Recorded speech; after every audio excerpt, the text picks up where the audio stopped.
Hey guys, Monster50 here, coming in another review for you guys, this time of Only God Forgives.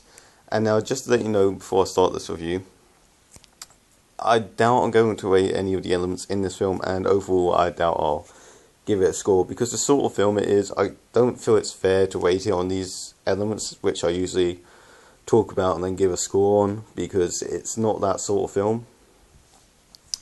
And it'd be unfair to, in my opinion. So, yeah. And just to let you know, before going into seeing this film, I had little to no hype for it. I mean, I wanted it to be good, I thought it looked like it'd be okay. I decided to give it a go.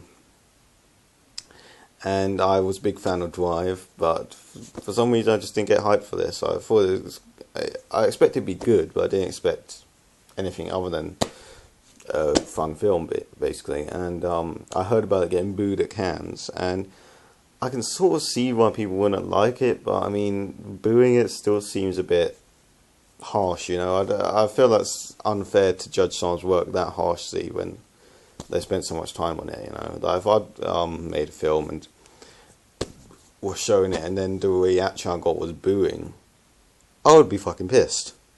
Just to let you know, I feel booing a film, especially at a big festival like that, is just immature bullshit. Just want to state that. But anyways, so the story for Only God Forgives is simple as shit, but it's going to sound complicated when I describe it. Ryan Gosling has two brothers. One of the brothers is a paedophile. He kills someone. He kills this guy's daughter, rapes and kills her. The guy kills him.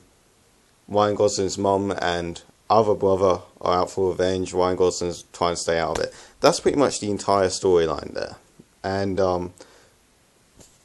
the way they pad this out, they don't like make it really interesting, like you don't know what's going to happen next and all that shit. Basically what they do is they do a lot of slow motion.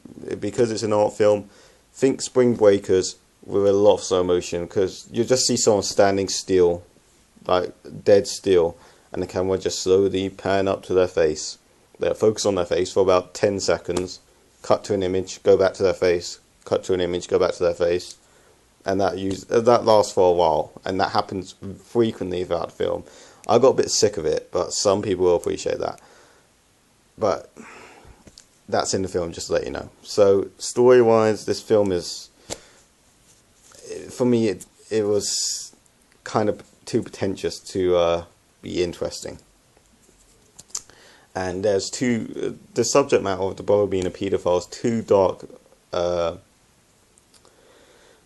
story arc for me to for it to have such a simple storyline. So I mean, I feel that the storyline could have been so much better given how dark a story arc they gave one of Ryan Gosling's brothers, just to let you know. And character-wise, it's a similar thing. These characters are apparently not representing characters, but different emotions and metaphors and shit like that.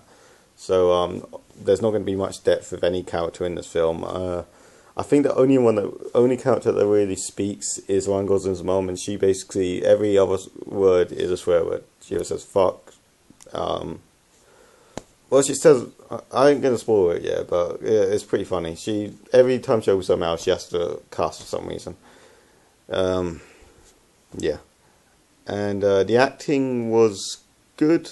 It's hard to tell because half of it wasn't in English. A lot of people were speaking, I'm not sure what language it was, but it was in English, so I don't know if I can really say what I thought of the acting, but when the actors were speaking English, they're doing well enough. I mean, Ryan Gosling's mum was definitely the best part of it.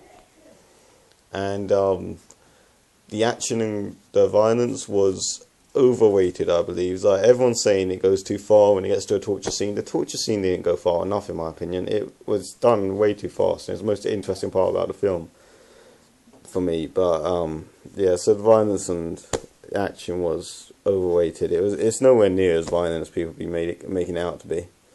It's just very dark.